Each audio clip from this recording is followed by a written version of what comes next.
Bom, galera, hoje a gente está aqui no Conjunto Nacional e vocês vão conhecer um evento diferente, Velocult. Bom, a gente vai aprender um pouquinho a respeito das histórias dos brasileiros no automobilismo e no mundo do automóvel. É o grande desafio dos brasileiros em grandes provas, né? Como a gente já ouviu do Wilsinho, comentando que o desafio de andar na 1000 milhas, o evento é relacionado justamente a isso nas provas de endurance, né, Marcos? Que praticamente acabaram no Brasil. São poucas as provas de endurance que a gente tem hoje. A gente vai curtir um pouco do Velocult, da história e da cultura do nosso automobilismo. Daqui a pouco a gente traz para vocês o organizador para contar bem certinho a intenção desse grande evento. Segura aí, vai acompanhando a gente, hein?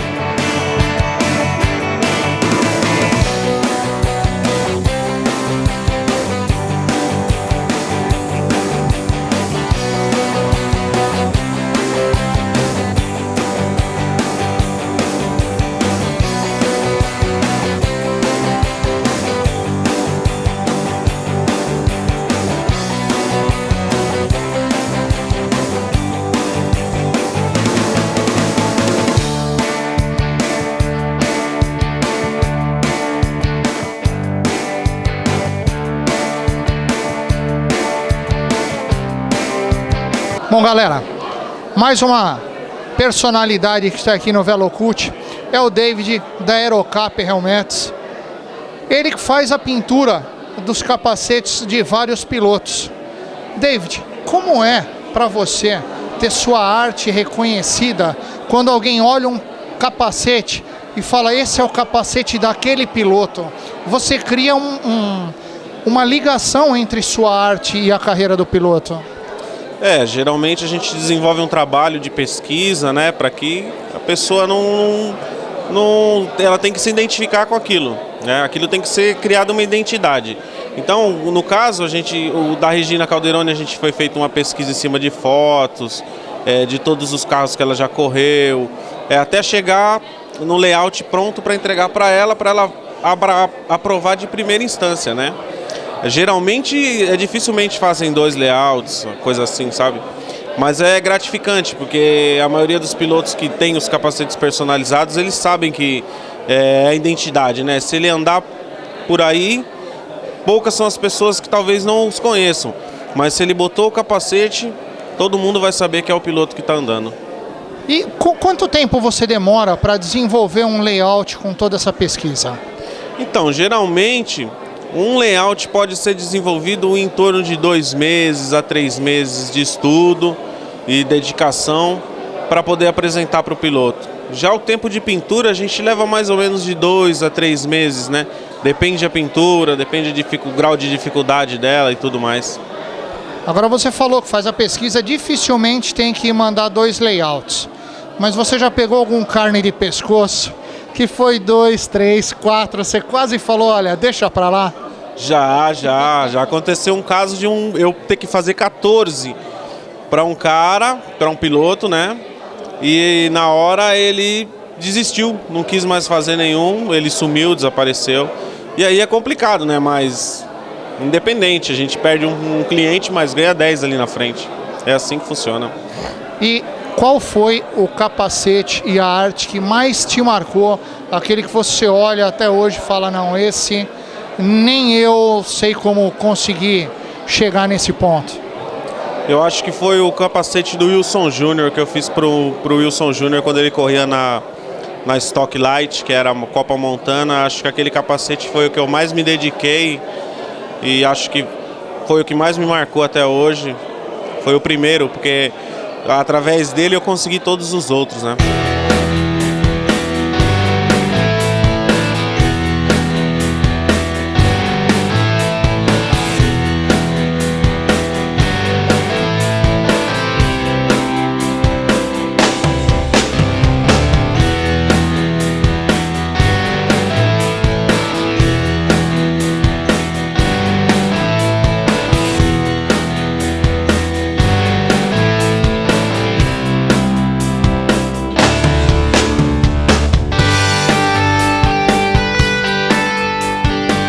Amigos do Hot Garage, estamos aqui com criador do VeloCult. Paulo, como foi criar esse evento hoje, maravilhoso, homenageando grandes pilotos, grandes preparadores? Como foi preparar todo esse projeto VeloCult para hoje? Bom, se eu contasse, vocês não acreditariam. Então, eu vou me deter em dizer que foi bastante trabalhoso. Houve momentos que eu quase que desisti, porque não parece, mas para que você coordene todo um trabalho como esse, é necessário muitas horas de mentais, você tem que pensar em tudo, em detalhes, para que as pessoas saiam daqui emocionadas, você passar uma mensagem, ao mesmo tempo conseguir agregar as pessoas do esporte novamente, que é o que a gente está querendo, resgatar a memória. Mas foi uma coisa maravilhosa, acho que terminou com grande sucesso, todo mundo satisfeito, feliz. Eu particularmente estou muito radiante, exatamente por ter visto algo que eu mentalizei se tornar realidade. Então o prazer está sendo enorme. Paulo, me diz uma coisa, você homenageou todos essa noite. Como foi receber o capacete da réplica do Ayrton Senna da mão do David da Aerocap? Foi um capacete muito bonito, todos nós de lado estávamos observando. Como foi a emoção de receber isso? Bom, eu não esperava e obviamente foi uma surpresa muito agradável, até pelo fato do capacete de quem, né? De Ayrton Senna. Então, isso foi uma coisa maravilhosa, eu fiquei muito emocionado, eu fiquei bastante feliz do trabalho do David, uma pintura muito bonita.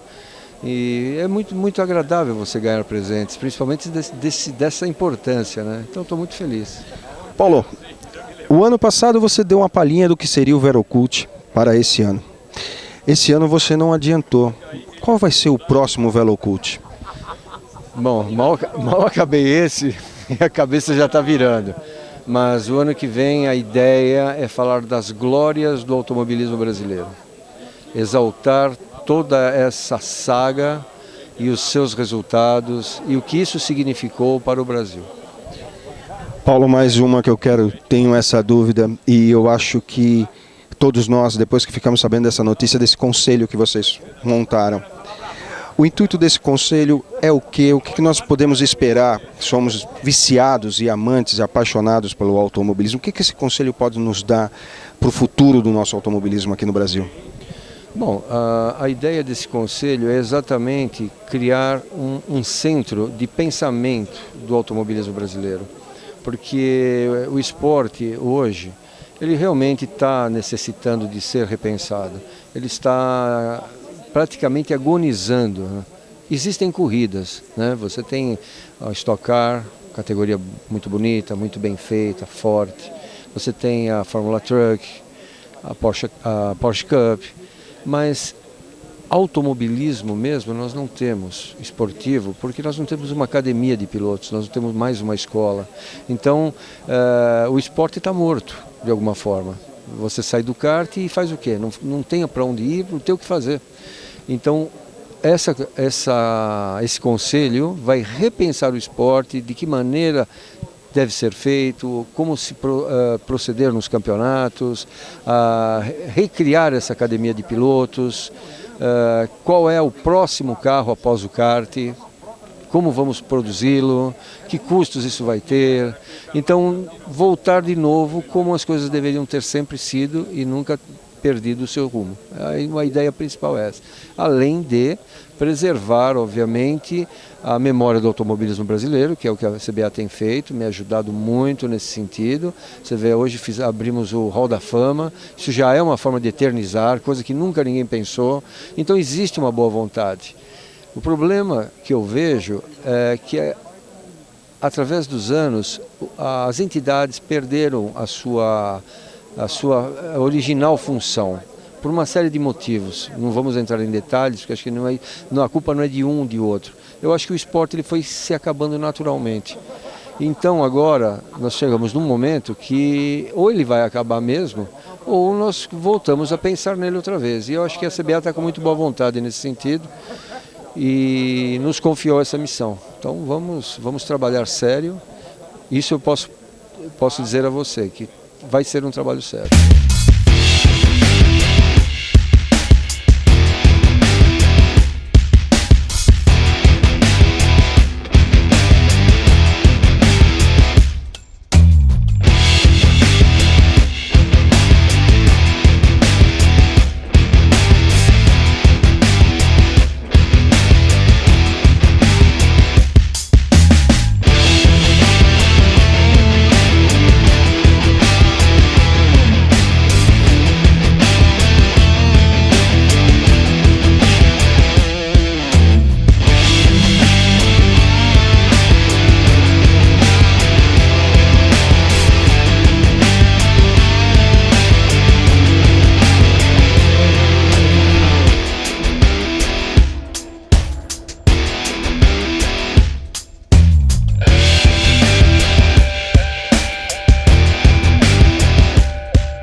Galera do Hot Garage, estamos aqui com o senhor Walter. Ele criou um carro mítico na época, ganhou o Campeonato Paulista com ele. Senhor Walter, fala do seu projeto, como nasceu a ideia do seu carro? E, por favor, fale o modelo para os nossos amigos, para ter uma ideia como era o brinquedo. O brinquedo era um brinquedão, porque andava muito, o carro era muito rápido. E a ideia nasceu, eu tinha um carro comprado da Brasinca na época, eu era piloto da Cinca, terminando a fase da Cinca, comprada pela Chrysler, a equipe de competição se dissolveu, eu quis continuar correndo e comprei esse carro, o Irapuru. Na época era Brasinca ainda. E quando comprei o carro, acabei me tornando amigo do projetista do carro, o Rigoberto Soler. Foi quem projetou, desenvolveu o carro dentro da Brasinca. O sonho dele era que o carro participasse de corridas, porque era um carro muito rápido, era um GT na época, inteiramente nacional, todo o componente dele era GM, da General Motors, e o carro era muito rápido. Então nós resolvemos colocar o carro na pista. A intenção era que o carro pudesse demonstrar que ele era um carro competitivo, em Interlagos, e que no fim de semana podia se usar na rua normalmente, da forma como ele era construído. E isso foi provado. Nós fizemos várias corridas, o Campeonato Paulista de 66 inteiro. Eu tive o prazer o carro me deu o prazer de me tornar campeão em todas as corridas, disputando com carros importados na época. Alfa Romeo, inclusive carros da Willys, enfim, Malzones, concorrentes dele, mas que não conseguiram os resultados que o carro conseguiu. E posteriormente, em função disso, numa negociação, a Brasinca resolveu ceder os direitos de fabricação. Nós criamos uma sociedade, foi a STV, Sociedade Técnica de Veículos, que comprou da Brasinca todo o ferramental para continuar construindo o carro. Compramos todas as peças que eles tinham em estoque, levamos uma série de carros para a nossa empresa que nós criamos no Itaim, e lá continuamos produzindo o carro. Fizemos mais 23 automóveis. No total, entre Brasinca e o Irapuru, que depois passou a se chamar Irapuru, que era o nome original do projeto do Soler, foram 85 carros. Nós desenvolvemos na STV 2 cabriolés, que foram feitos na STV, que foram para o Salão do Automóvel em 67. Foram os carros mais visitados no Salão do Automóvel 67. Eu vejo quando o senhor fala do Irapuru, os olhos brilham. É um carro que marcou e te deixa muitas saudades. Não ficou nenhuma cria desse projeto para o senhor, não, na garagem? Não, infelizmente não. Os carros começaram a ter um valor muito grande, até hoje, né? Hoje se fala num exemplar em R$100 mil. Um carro que, primeiro, quem tem não vende, colecionador nenhum quer vender, mas ele tem um valor muito alto de mercado para colecionador. Mas infelizmente, eu particularmente, vendi o meu na saída da STV, que era o meu carro de corridas, eu vendi, e os outros carros foram sendo vendidos, repassados, etc. O mercado se tornou, aos poucos, um carro de coleção, como é até hoje, mas existem poucos exemplares hoje rodando. Ainda rodando, mas existem poucos. Amigos do Hot Garage, vamos para os comerciais. Pisa no freio, que esse daqui foi um gênio que criou um carro mítico. Até daqui a pouco.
Galera do Hot Garage, estamos aqui com uma lenda da preparação, Sir Crispim. Sir Crispim, como foi preparar todos esses motores nessa sua vida que correram nessas 1000 milhas e estar no Velocult e rever esse pessoal para quem o senhor preparou tantos motores? Para mim é muito gratificante, porque isso é a história do automobilismo, né, que está aqui hoje. Porque se não fosse aquele começo que eu tive a honra de participar, né, de fazer parte, nós não teríamos os campeões mundiais que nós tivemos, nós não teríamos esse automobilismo tão forte que nós temos. Para mim foi gratificante, porque na época, em primeiro lugar, porque eu era muito garoto, né? Eu tinha 19 anos de idade e nós não tínhamos nada no Brasil, tínhamos que fazer tudo na unha, na mão, com lima rotativa, os motores de 2 tempos. Então foi muito bom fazer isso tudo e conviver com essas feras todo do automobilismo. E como é para o senhor ter preparado o motor para o Emerson, para todos esses, para o Edgar de Melo Filho, para essas pessoas que estão aqui recebendo, vendo essa premiação, vendo essa homenagem que o Paulo Solares faz para esses heróis que andaram nessa época? Eu chamo de herói sim, porque a história é um pouco mais complicada, porque esses heróis que você falou, Emerson, Wilson, Chiquinho, Edgar, José Carlos Passe, Leandro Duarte, Carol Figueiredo, enfim, se eu for falar o nome nós não vamos parar de falar. Foram as pessoas que ajudaram a implantar a indústria automobilística no Brasil. Porque eu não sei se vocês sabiam que no começo, para desenvolver os carros no Brasil, nós tínhamos que utilizar as pistas de corrida para avançar o desenvolvimento. Então esses malucos que nós chamamos, eram as pessoas que sentavam nesse carro e tiravam o máximo desse carro para que a fábrica pudesse aperfeiçoar e chegar no estágio que está hoje a indústria automobilística. Sr. Crispim, e hoje, no Velocult, o que o senhor acha do automobilismo atual? Como o senhor olha, com o seu olhar, o automobilismo atual? Bem, o Velocult para mim é interessante porque ele traz toda essa história, né? Traz todo esse começo, digamos, da década de 60 e 70, que foi a fase forte do automobilismo brasileiro. E isso tudo está aí representado com esses carros que estão lá em cima. Tá? E essa reunião de pessoas que fizeram parte desse momento da história do automobilismo, do nascidouro do automobilismo brasileiro. Então isso é muito bom, isso é muito gratificante. Tá certo? Então eu aqui me sinto muito bem, porque estou aqui com pessoas que, no primeiro lugar, que eu não vi há muito tempo.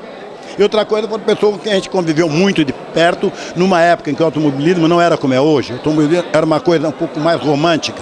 Então nós éramos adversário e não inimigo. Então a maioria das pessoas que estão aqui hoje não correram na minha equipe.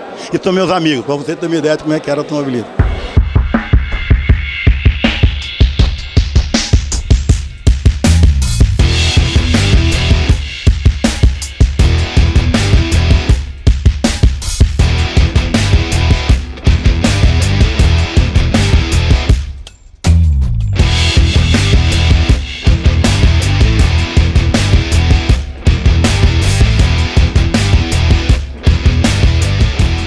Galera do Hot Garage, estamos com uma figura aqui já conhecida do nosso programa, Sir Alex Dias Ribeiro, que me deu seu livro com todo carinho, que eu vou ler com certeza. E amigos, procurem nas melhores livrarias que vai estar lá. Sir Alex, como é que está no Velocult? Como é que é estar aqui revendo amigos, estar nesse evento realizado pelo Paulo Solares? Olha, para mim é uma alegria muito grande rever amigos e colegas de tantos anos de pista. E também a iniciativa do Paulo Solares é muito legal, de fazer o Velocult, de procurar preservar a memória do automobilismo brasileiro como se fosse a nossa própria história. E alguém já disse que o povo que não aprende com a sua história está condenado a cometer os mesmos erros. Então eu acho que essa exploração da história, ela é muito positiva, desde que a gente não fique atolado no passado, na autocomiseração e no saudosismo. O passado tem muito a nos ensinar, ele é parte da nossa vida e ele pode nos ajudar a redirecionar o nosso futuro na direção de dias muito melhores, não só aqui, mas por toda a eternidade. Sr. Alex, a gente tem um carinho pelo senhor fantástico do programa, que o senhor é uma pessoa maravilhosa. Fale pra gente como foi correr no Brasil, como era o desafio na época do senhor correr no Brasil. Olha, foi a época do pioneirismo, né? Uma época que a indústria automobilística estava se instalando no Brasil, nos anos 60, e eu tomei conhecimento das corridas de automóvel na inauguração de Brasília, quando eu era menino ainda, eu tinha 11 anos, e vi lá aqueles homens maravilhosos com suas máquinas voadoras. Isso me inspirou muito. Eu falei, é isso aí, quando eu crescer, eu quero ser piloto. E foi a época de sonhar. Brasília nasceu do sonho do Juscelino Kubitschek, que encantou meu pai, que foi para Brasília como pioneiro. E ali a gente via que era possível realizar sonhos, inclusive a realização do meu sonho, que começou com um Fusca acidentado do meu pai, que a gente transformou num carro de corrida muito estranho, o Patinho Feio. E com isso nós começamos, quando o automobilismo estava transicionando, as fábricas de automóvel, que tinham dado um grande impulso com as equipes de competição, estavam pulando fora.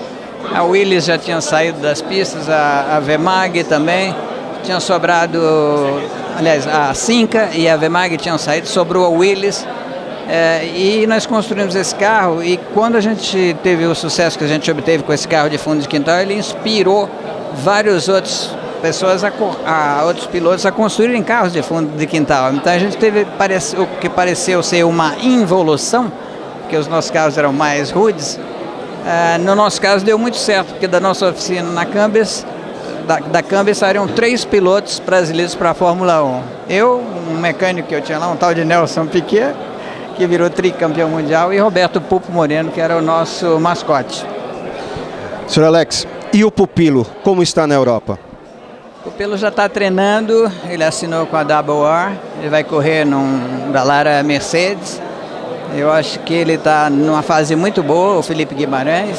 Ele ganhou 17 corridas de Fórmula 3 o ano passado, no Campeonato Sul-Americano e também no Campeonato Inglês. Então ele venceu aqui na Argentina, na Inglaterra e em Nürburgring, na Alemanha, onde eu venci minha última corrida no automobilismo internacional, e foi um momento muito legal. Eu acho que ele vai andar muito bem esse ano e esperamos que daqui 2 anos ele possa estar estreando na Fórmula 1.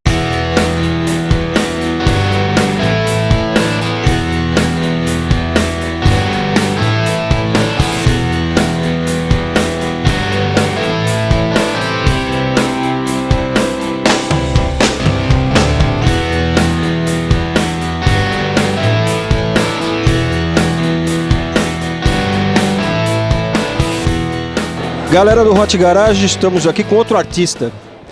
Ademar, me diz uma coisa, como nasceu a ideia de fazer aqueles bancos apaixonantes que você fez, estão expostos aqui no Velocult?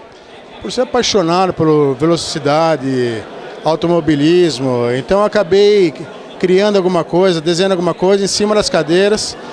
E como é uma peça menor, para possibilitar as pessoas colocarem uma lembrança na casa, não só um carro de Fórmula 1, que às vezes não é questão nem de financeira, é problema de espaço. Então acabei criando esse tipo de móveis, né, menores, para a pessoa poder ter na casa, ficar olhando. Para quem é apaixonado com um carro, que nem a gente, né, então é legal ter uma cadeira dessa. Bom, eu não sou apaixonado, eu disse que eu já sou viciado, é diferente. Porque paixão passa, o meu vício é constante. Como foi criar a réplica do carro do Senna, que serviu para o desfile da escola de samba, e ter a Bia testando ele? Como foi essa sensação? Essa foi uma das maiores emoções que eu passei até hoje nesse meio que eu tô, né? A primeira vez foi fazer a primeira McLaren do Senna, que foi uma encomenda de um cliente para colocar na parede. Já foi muito emocionante. Na hora que eu acabei de colocar ali, de fazer, foi muito legal. Agora, por exemplo, fazer a McLaren e fazer ela andar e depois destilar na frente dela, a escola ser campeã, é um conjunto de emoção que não consigo nem te passar. Na hora que eu vi aquele carro entrando na avenida, eu só não chorei para não passar vergonha, né? Mas foi maravilhoso, é indescritível, né? Porque fazer uma coisa, ele parado é uma coisa, fazer andar é outra, e ser campeão ainda aí foi maravilhoso.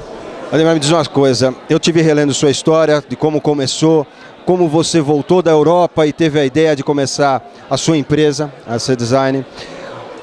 Como foi a sensação do primeiro produto vendido e como foi a sensação hoje de estar aqui no Velocult? Foi muito legal, que o primeiro produto foi eu comecei restaurando uma Spider 550, né? E daí acho que ficou legal, todo mundo gostou, elogiou e eu comecei a fazer. Então no início era AC Cars, né? Depois como eu comecei a fazer móveis, quadros, McLaren cortada no meio, Ferrari cortada no meio, aí eu falei assim, acho que é melhor AC Design. Então isso daí foi criando assim, alguns fãs pelo automobilismo, pelos produtos, e acabou sendo uma... Pô, é muito legal estar aqui agora, estar dando uma entrevista. Pô, para mim é indescritível, muito legal.